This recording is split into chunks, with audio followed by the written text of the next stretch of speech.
Hello everyone, कैसे हैं आप सब। Welcome to study buddies YouTube channel. तो बच्चों, क्लास 11th की स्टैटिक्स हमने ऑलमोस्ट कंप्लीट कर चुकी है। शायद 2 या 3 चैप्टर उसमें बचे होंगे। आज हम शुरू करने जा रहे हैं इंडियन इकोनॉमिक्स। इंडियन इकोनॉमिक्स में आपका जो इंडियन इकोनॉमिक डेवलपमेंट का पार्ट है, इसका आज हम पहला चैप्टर स्टार्ट करेंगे, जिसका नाम है Indian economy on the eve of independence day. Independence जब हमें मिली, जब हम स्वतंत्र हुए, उससे पहले इंडियन इकोनॉमी के क्या हालात थे, जो ब्रिटिशर्स थे उन्होंने क्या क्या रूल्स लगा रखे थे, कैसा इंफ्रास्ट्रक्चर था, एग्रीकल्चर कैसा था, डेमोग्राफिक सिचुएशंस कैसी थी, उन सब के बारे में इस चैप्टर में हम डिस्कस करेंगे। क्लियर है? चलिए स्टार्ट करते हैं। सबसे पहले इंट्रोडक्शन देखेंगे। The structure of India present day economy is not just of current making. It has it in history, particularly in the period when India was under British rule, which lasted for almost 2 centuries. अब यहाँ पे क्या बताया गया कि India की जो present situation है या इंडिया की जो भी प्रेजेंट इकोनॉमी है, वो तुरंत बनी हुई नहीं है ना, करंट मेकिंग नहीं है, उसमें टाइम लगा है। ब्रिटिशर्स ने इंडिया पे ऑलमोस्ट 2 सेंचुरीज, मतलब लगभग 200 सालों तक राज किया था। ठीक है। The sole purpose of British colonial rule in India was to reduce the country to being a room material raw material supplier for Great Britain's own rapidly expanding modern industrial base। अब जो Britishers थे उन्होंने क्या किया, यहाँ से raw material बेचते थे और वहाँ से जो फिनिश्ड गुड्स होती है उनको लेके आते थे इंडिया में और वो सेल होती थी, है ना। इसको अभी हम डिटेल में देखेंगे तो आप सब कुछ समझ जाएंगे। देखिए, बात करते हैं लो level of economic development under colonial rule. Colonial rule जब था इंडिया में ब्रिटिशर्स का, तब इंडियन इकोनॉमी का क्या हालात थे देखिए। Agriculture was the main source of lightly would for most people. ठीक है। अब क्या है, एग्रीकल्चर क्या था, मेन सोर्स था अर्निंग का। अर्निंग है यहाँ पे, है ना, यहाँ पे क्या है, earning. Agriculture was the main source of earning would for most people. सारे लोग क्या करते थे, मेनली जो पॉपुलेशन है इंडिया की, वो क्या करती थी, एग्रीकल्चर में थी। India was particularly well known for its handicraft industries. India जो है उस टाइम वेल नोन था, बहुत अच्छे से देश विदेश में इंडिया की पहचान थी। क्यों? क्योंकि यहाँ पे हैंडीक्राफ्ट का काम अच्छा होता था। जो हैंडमेड चीज़ें होती हैं वो उस चीज़ की जो इंडस्ट्री थी वो काफ़ी डेवलप्ड थी यहाँ पे। In the field of cotton and silk, textiles, metal and precious stone work. वो किस फील्ड में थी, कॉटन में, सिल्क में, मेटल और प्रीशियस जो स्टोन होते हैं, जो कीमती पत्थर होते हैं, उनकी वेल नोन इंडस्ट्री थी इंडिया में। और वर्ल्ड उसको जानता था, किसको, हमारे इंडिया का जो मतलब व्यापार था वो वर्ल्ड के ऑलमोस्ट सारे देशों से था। These products enjoyed worldwide market based on the reputation of the fine quality of material used and high standard of craftsmanship seen in all import from India। अब क्या होता था, इंडिया से जितना भी इंपोर्ट होता था, ठीक है, इंडिया से जितना भी इंपोर्ट होता था तो वहाँ पे क्या है, वेल नोन था इंडिया, है ना। इंडिया से एक्सपोर्ट होता था, एक्सपोर्ट, इंपोर्ट नहीं, है ना। इंपोर्ट तो फिनिश्ड गुड्स होने लग गई बाद में, जब कॉलोनियल रूल जो था वो उसको काफ़ी ज़्यादा रेस्ट्रिक्शन के साथ इम्पोज्ड कर दिया गया इंडिया में, तब ये सब चीज़ें होने लगी। तो textile, metal, precious stone, cotton और सिल्क इंडिया से क्या होता था, एक्सपोर्ट होता था। Fine.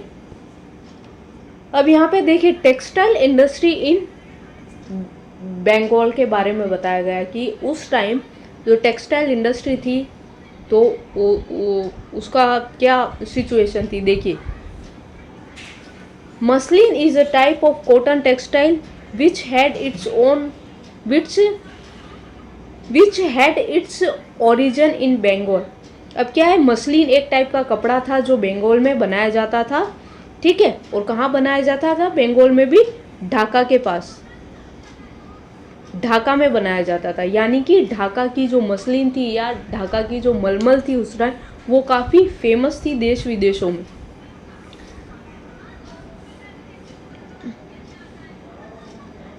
Dhakai muslin had gained world wide fame as an exquisite type of cotton textile. मतलब कि एक बहुत ही कीमती कपड़ा माना जाता था, एक बहुत ही रॉयल कपड़ा माना जाता था ढाका का जो मलमल होता था वो। Fine. The finest variety of muslin was called malmal, मलमल कहते थे उसको। Foreign travellers also used to refer to it as malmal shahi और malmal khas, implying that it was worn by और फिट फॉर द रॉयल्टी। ये जो मलमल था ढाका का, ये रॉयल्टी के लिए जाना जाता था। और ये इतना पतला होता था, मतलब इतना सॉफ्ट और इतना लीनियंट होता था, इतना अच्छा कपड़ा होता था कि एक जो 4-5 मीटर की जो साड़ी होती है उसको एक अंगूठी में से निकाला जा सकता था, इतना महीन कपड़ा होता था वो, है ना। तो इसके बारे में बात की गई है। आगे देखिए, economic policies pursued by the colonial government in India were concerned more with the protection and promotion of the economic interest of their home country। अब इंडिया में जो पॉलिसीज लाई गई इकोनॉमिक से रिलेटेड, वो किससे कंसर्न थी, वो ब्रिटिशर्स से कंसर्न थी। मतलब ब्रिटिशर्स का जो इंडस्ट्री थी या ब्रिटिशर्स जो व्यापार करने आए थे, तो उनका डेवलपमेंट हो, इसके लिए वो कंसर्न थे और इंडिया से उनको कोई लेना देना नहीं था। Then with the development of Indian economy such policies brought about fundamental changes in the structure of India. और ऐसी जो पॉलिसीज ये आई थी, इन्होंने क्या क्या, इंडिया का जो फंडामेंटल स्ट्रक्चर है उसको गड़बड़ कर दिया। Indian economy transforming the country into supplier of raw material and consumer of finished industrial product from Britain। अब जो इंडिया की जो हैंडमेड चीज़ें होती थी तो वो तो क्या कर दी, ब्रिटिशर्स ने डिस्ट्रॉय कर दी उस इंडस्ट्री को। अब क्या हो गया, इंडिया क्या करता था, रॉ मटेरियल जो है उसको सप्लाई करता था और ब्रिटेन से फिनिश्ड गुड्स जो है, तैयार माल जो है, वो इंडिया में आता था और वो यहाँ पे बिकता था। तो ये सब किसने किया, ब्रिटिशर्स ने। आगे पढ़ेंगे हम। The colonial government never made any sincere attempt to estimate Indian national and per capita income.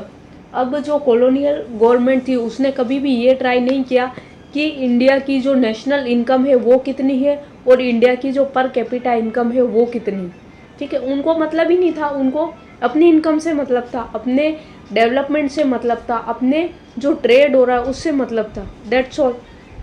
Some individual attempt which were made to measure such income yield contracting and consistence result among the notable estimators Dadabhai Naoroji. तो दादा भाई नौरोजी थे, उन्होंने सबसे पहले Indian जो national income है उसके बारे में एस्टिमेट किया। It was Rao whose estimates during the colonial period was considered by very significant. Dadabhai Naoroji के बाद जो राव थे उन्होंने जो अपनी नेशनल इनकम होती है उसके अच्छे एस्टिमेट्स लगाए और वो ज़्यादा सिग्निफिकेंट थे। फाइन। अब देखिए कॉलोनियल रूल में, जब colonial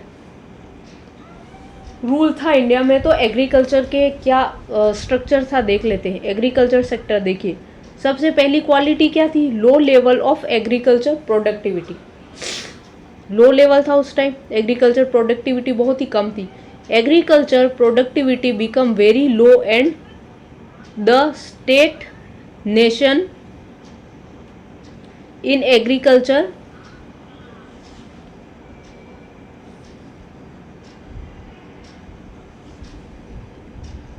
The state nation in agriculture sector was mainly due to system of land settlement। अब उन्होंने क्या कर दिया था? ब्रिटिशर्स ने लैंड सेटलमेंट कर दिया था। लैंड सेटलमेंट का क्या मतलब होता है? उन्होंने जो एग्रीकल्चर जो करते हैं, जो फार्मर्स होते हैं, वहाँ पे ज़मींदारी सिस्टम लागू कर दिया था। ठीक है, that were introduced by the British government। the ज़मींदारी system, the profit occurring out of the agriculture sector went to Zamindari Institute of Cultivator।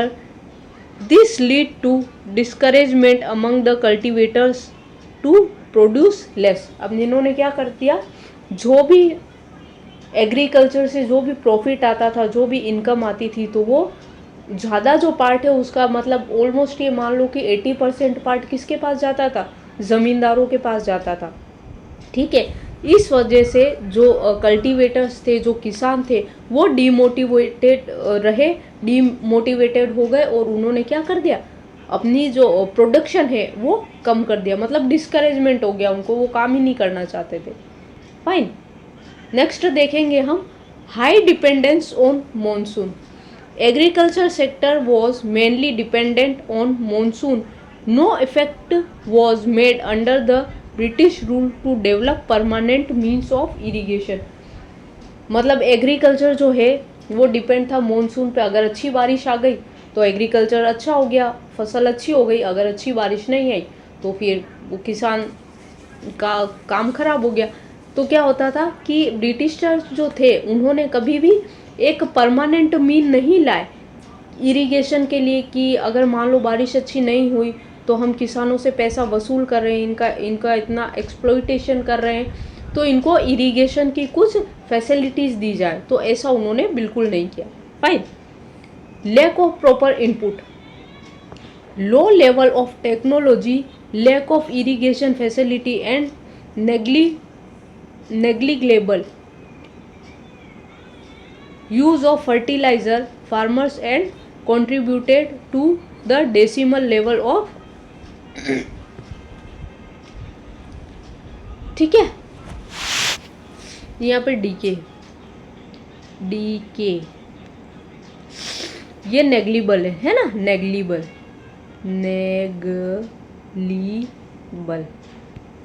Fine. तो low level of technology, lack of irrigation facility and negligible use of fertiliser farmers and contributed to the decay level of agriculture productivity. Fertilisers नहीं थे, irrigation facilities नहीं थी, technology नहीं थी उस वक्त कोई, तो क्या होता था? मतलब एग्रीकल्चर प्रोडक्टिविटी वहाँ पे घटती थी या उसमें डीके आ जाता था। Now we will talk about industrial sector. In this case of agriculture, so also in manufacturing, India could not develop a sound industrial base under the colonial rule. Same agriculture की तरह industrial sector भी अच्छी तरीके से develop नहीं हो पाया colonial rule के दौरान। Even is the countries would famous handicraft industries declined, no corresponding modern industrial base was allowed. अब क्या होता था कि इंडस्ट्रियल सेक्टर कॉलोनियल रूल में डेवलप नहीं हो पाया, वो तो ठीक है, यहाँ तक कि जो हैंडीक्राफ्ट का जो हमारा अच्छा खासा एक इंडस्ट्रियल सेक्टर था, एक वेल स्टेब्लिश्ड जो सेक्टर था वो भी ब्रिटिशर्स ने क्या कर दिया, डिस्ट्रॉय कर दिया। और उसके बाद उसका कोई सब्स्टिट्यूट भी इंडस्ट्रियल सेक्टर में लाने अलाउड नहीं था। मतलब कि कुछ ऐसी चीज़ें अलाउड ही नहीं थी इंडिया में कि इंडस्ट्रियल सेक्टर को और अच्छा किया जा सके। और खुद जो ब्रिटिशर्स थे वो कुछ करते नहीं थे, तो क्या हो गया, इंडस्ट्रियल सेक्टर खराब हो गया। अब इसके रीजंस क्या क्या थे देखिए। फर्स्ट है discriminatory tariff policy. Tariff policy जो है वो अलग अलग थी। The British government allowed tariff free export of raw material from India. अब इंडिया से जो रॉ मटेरियल जाता था उस पर कोई टैक्स नहीं लगता था, ठीक है। फिर tariff free import of British industrial product. लेकिन जो ब्रिटेन से माल आता था उस पे क्या था, टैरिफ फ्री इंपोर्ट था, उस पे कुछ भी नहीं लगता था। Industrial product into India but heavy duty on export of Indian handicraft. अब क्या होता था, इंपोर्ट एक्सपोर्ट पे तो कोई टैरिफ नहीं लगता था, है, लेकिन क्या होता था कि जो हैंडीक्राफ्ट है, जो हैंडीक्राफ्ट की चीज़ें बनती थी यहाँ से और जो वो एक्सपोर्ट होती थी देशों में, उस पर क्या होता था, वो हैवी ड्यूटी लगा देते थे, हैवी टैक्स लगा देते थे। Leads to decay in handicraft industry India. तो ये इसकी वजह से भी क्या हो गया कि जो इंडस्ट्री थी हमारी हैंडीक्राफ्ट की उसमें डीके आया। Competition for machine. Industrial revolution in Britain give us competition to the handicraft industries. अब उस टाइम क्या हुआ था, ब्रिटेन में एक टेक्नोलॉजी का बहुत अच्छा चेंज आया। उन्होंने मतलब इंडस्ट्रियल डेवलपमेंट उनका इतना अच्छा हो गया था उस टाइम कि उनके पास अच्छी अच्छी मशीनें थी, कारखाने थे। तो जो फैक्ट्री में जो चीज़ें तैयार होती थी उनमें पैसा कम लगता था, टाइम कम लगता था और मतलब जो मेन पावर होता है उसकी भी कम ज़रूरत पड़ती थी। और इंडिया में क्या होता था, हैंडमेड चीज़ें बनती थी तो मेन पावर भी ज़्यादा लगता था, पैसा भी ज़्यादा लगता था और मेहनत भी ज़्यादा लगती थी। Fine.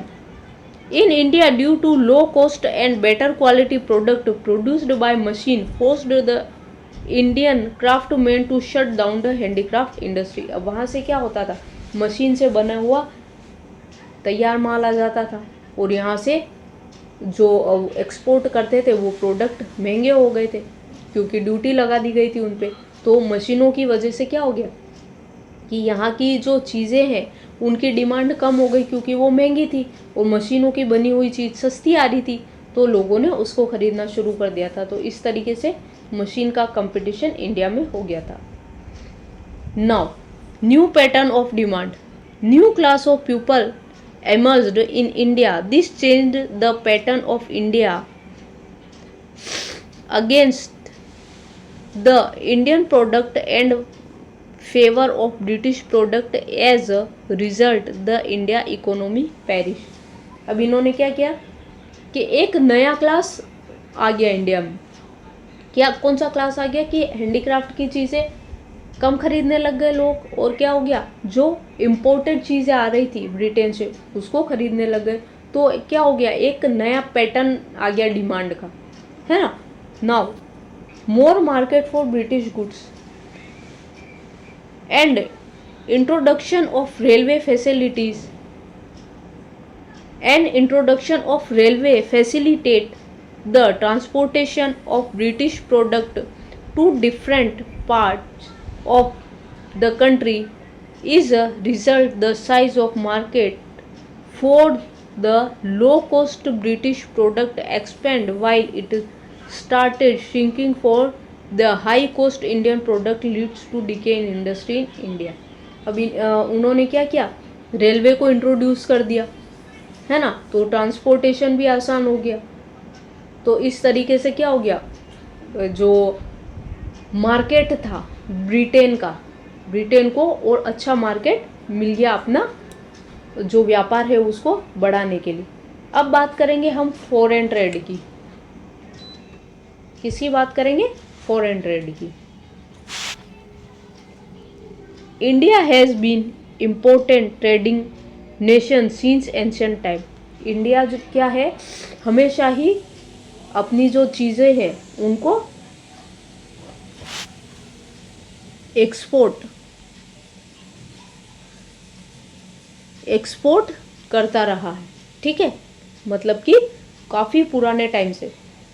But the restrictive policies by the colonial government affected the structure of composition and volume of India's foreign trade. लेकिन कॉलोनियल रूल ने जो पॉलिसीज लगाई उसकी वजह से क्या हो गया, इंडिया में जो फॉरेन ट्रेड था वो काफ़ी डिके हुआ।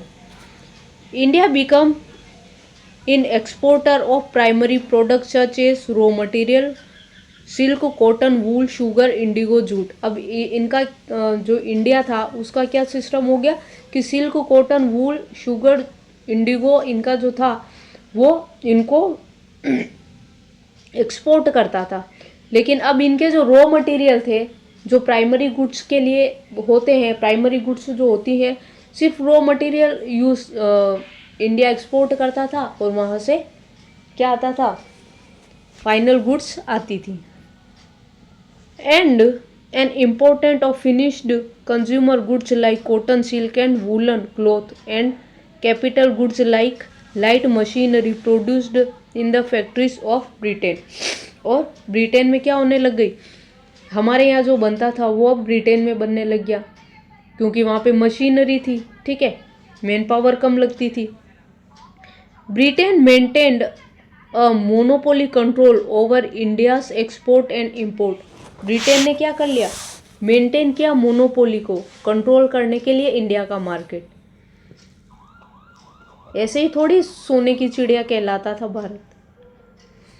देखिए, surplus profit made and account of foreign trade during the British rule was contributed on administrative and as well as were expenses. It was only used to increase the pursuit of the British government. तब क्या होता था कि ये जितना भी trade हो रहा है उससे सरप्लस मिलता था, जो भी प्रॉफिट मिलता था, ठीक है, फॉरेन ट्रेड से, तो उसको ब्रिटिशर्स जो थे वो डिस्ट्रीब्यूट करते थे अपने एडमिनिस्ट्रेटिव पर्पस के लिए, ठीक है, और उसको ही अच्छा करने के लिए, है ना। वो मतलब उनको अगर प्रॉफिट हो रहा है, सरप्लस हो रहा है, तो वो इंडिया के लिए कुछ काम नहीं करते थे कि इंडिया का भी हम डेवलपमेंट करें, वहाँ के जो मेन पावर है उनको कुछ फैसिलिटीज़ दें, इरिगेशन अच्छा करें, ये सब उनका मोटिव नहीं था।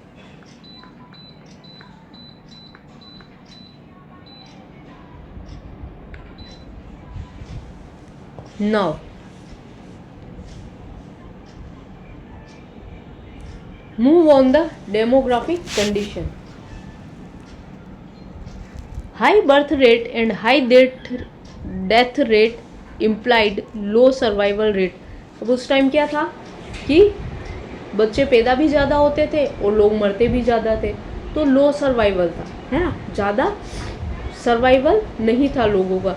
Life expectancy was as low as 32 years. अब लाइफ एक्सपेक्टेंसी क्या थी, मतलब जब कोई पैदा होता है, ठीक है, जैसे एक बच्चा पैदा हुआ तो पैदा होने के टाइम उसकी जो लाइफ एक्सपेक्टेंसी काउंट की जाती है वो सिर्फ 32 ईयर्स थी। मतलब आज जो पैदा हुआ है वो 32 ईयर्स तक जिएगा, ऐसा वहाँ पे ये सर्वाइवल का क्या था, लाइफ एक्सपेक्टेंसी थी कि इतना ही चल पाएगा। नेक्स्ट देखिए, which shows the lack of health care facilities, lack of awareness and as well as lack of means of health care. Health care नहीं थी, इस वजह से क्या था, लो एक्सपेक्टेंसी ऑफ लाइफ थी।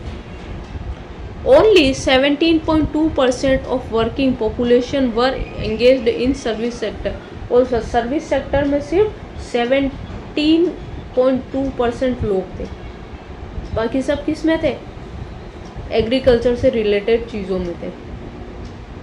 Now we move on infrastructure.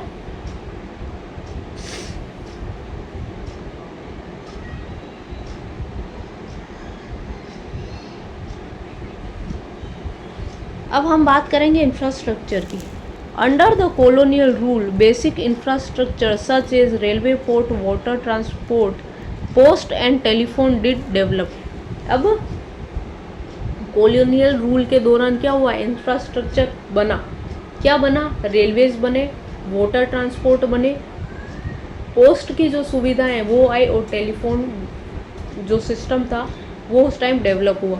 However, the real motive behind the development was not to provide basic amenities to the people, but to subserve various colonial interests। लेकिन ये जो development उन्होंने किया वो India के लिए नहीं था, वो खुद के लिए था, कॉलोनियल इंटरेस्ट के लिए था, ताकि उनका ट्रेड बढ़े, उनको सुविधाएं मिले।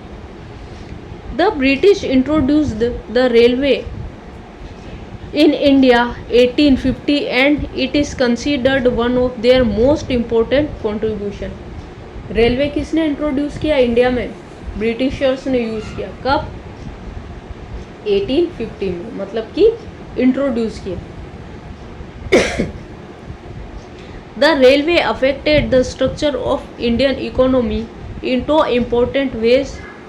On the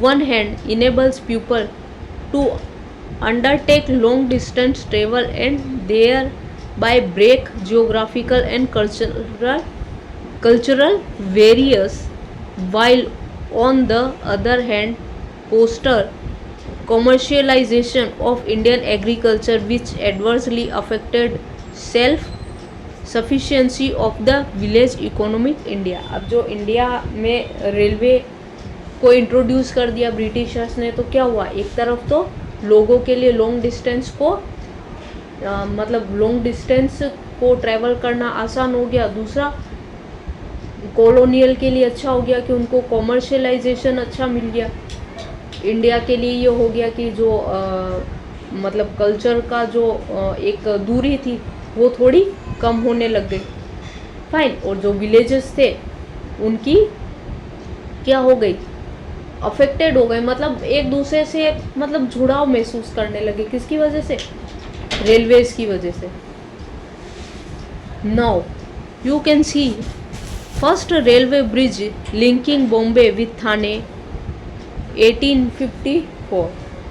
first railway bridge जो बना था वो बॉम्बे और थाने के बीच बना था, कब, 1854 में, ठीक है। ये रेलवे ब्रिज आपको दिख रहा होगा, fine.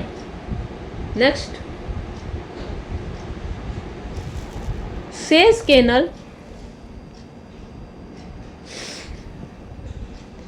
Says canal is artificial waterway running from north to south. अब क्या है, सेज कैनल थी एक जो आर्टिफिशियल वाटरवे था, मतलब कि एक पानी वाला रास्ता था जो ब्रिटिशर्स ने बनाया था अपने ट्रेड को बनाने के लिए या लॉन्ग डिस्टेंस को थोड़ा सा कम करने के लिए। The canal provide a direct trade route for ship. Ship के लिए था ये रूट, है ना। शिप ऑपरेटिंग बिटवीन यूरोपियन और American port located in south Asia, east Africa and Oceania. तो ये कहाँ कहाँ चलता था, मतलब कि ये जो सेज कैनल थी, यहाँ पे देखिए ये सेज कैनल है, ठीक है। अब ये यहाँ यूके से अरेबियन सी तक आ रही है, तो ये एक क्या थी, क्या थी, सेज कैनल थी, है ना। तो ये American port, south Asia, east Africa और ओशनिया के बीच चलती थी। तो बच्चों आपकी जो ये क्लास है, आई थिंक क्लास थोड़ी बड़ी हो गई, but for sure you understand what I am trying to saying you and what I am trying to make you understand. If you have any suggestion please comment in comment section. If you like my classes, please like, share and subscribe my channel and share with your friends. मिलते हैं अगली class में। Thank you so much.